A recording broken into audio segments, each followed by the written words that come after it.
This is the best of the Rocker Morning Show with Meatball and Mark. Mr. Shatner, you're on with Mark and Meatball. Mark and Meatball. How are you, sir? How you doing? So well. Are you okay with me calling you Meatball? Oh yeah, absolutely. That's what I go by, man. Why? It's a long story, but the short version is Yeah, make it short because I'm publicizing the unexplained, and calling you Meatball is one of the mysteries of the unexplained. Yeah, the short version is I had a friend of mine that used to sing. You remember Adam Sandler singing "I Love You, Meatball" to his dog? I had a coworker that used to sing that song to me every morning, and it just stuck, and that's where Meatball came from. So was it done lovingly? Like, oh, absolutely. Did she coo to you? Like, it was Meatball, I love you, Meatball? Yes, it was very lovingly, indeed. Along with the name Meatballs being unexplained, or at least we got an explanation, the show I'm doing, Unexplained, yes, which starts a new season this Friday, is mysteries that don't have any explanation. Right. Like if you hadn't said that your coworker, who I understand was a lovely young lady, we'll go with that. Yes. So that has an explanation, but the mysteries that are all around us, like Friday night, 9 o'clock Eastern Time on the History Channel, the new season begins, and it's all about these strange beings that they must exist because so many people over so many years and in so many places have seen strange beings. Sure. My favorite is this flying thing. They call him Meatball, and it's a Mothman. Oh, okay. And Mothman is like has been seen in many places, many times over many years, and there's no explanation. But there are beings that exist on Earth, and they must exist because so many people in different places have seen them. Sure.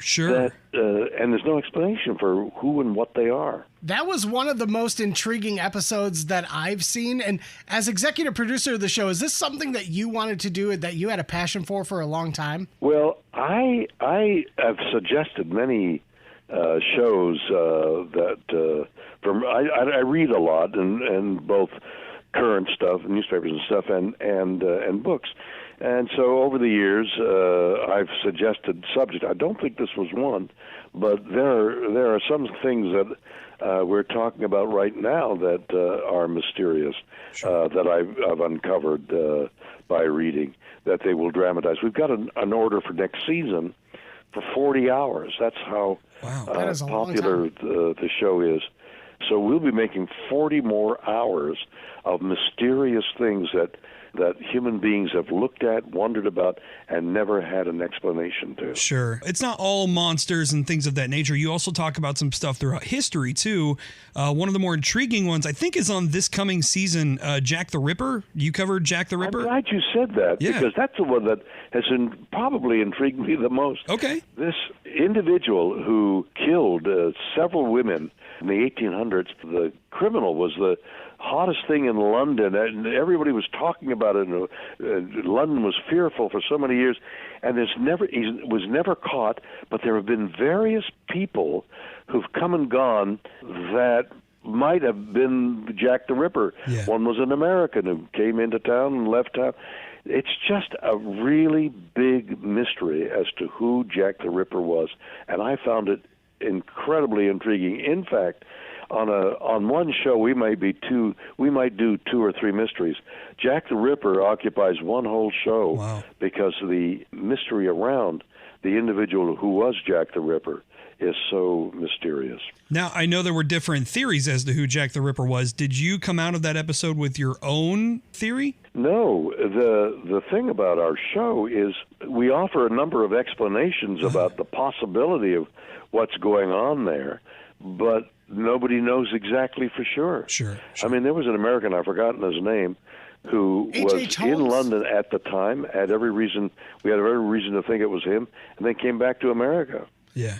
I feel like I've heard H.H. Holmes was one of the suspects that they felt could have been Jack the Ripper. Yeah. Yeah, and we examine that. It's just a mystery. And human beings hate unexplained things. Boy, howdy do we. And intrigued. Yeah. Yeah. It's mesmerizing. It's intriguing being told about a mystery that may one day be solved, but not today. Not the day you're watching this show. There's no explanation. Right. Now, you've also got a new book out, Go Boldly, Reflections on a Life of Awe and Wonder.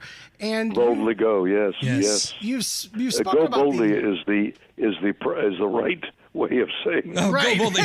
Exactly. The verb and the adverb, but boldly goes is the popularized one. You talk about the overview effect after going into space. Are you still dealing with that today? And have you had enough time to process the whole trip? Oh, very much so. I did a concert at Kennedy Center a while ago, and there'll be a television show and a music video about one of the songs, So Fragile, So Blue. I did a whole concert involving that one song was the final song, which involves what I saw and what I felt. And in my imagination, that recording, which will be out in a while, music video, will become the anthem for doing something about global warming, much more than we're doing. There's some incredible things going on with, space travel and world travel and things like that. One of the more incredible things happening now is we have the James Webb telescope up in space. And, you being Captain Kirk, essentially, you saw space before we actually saw space in those concept art pieces and stuff for that show. Now that you're seeing some of the stuff coming from the James Webb telescope, like how does that make you feel when you see those images? And as somebody who's actually been to space too. Well, the Webb telescope is a miracle in so many ways.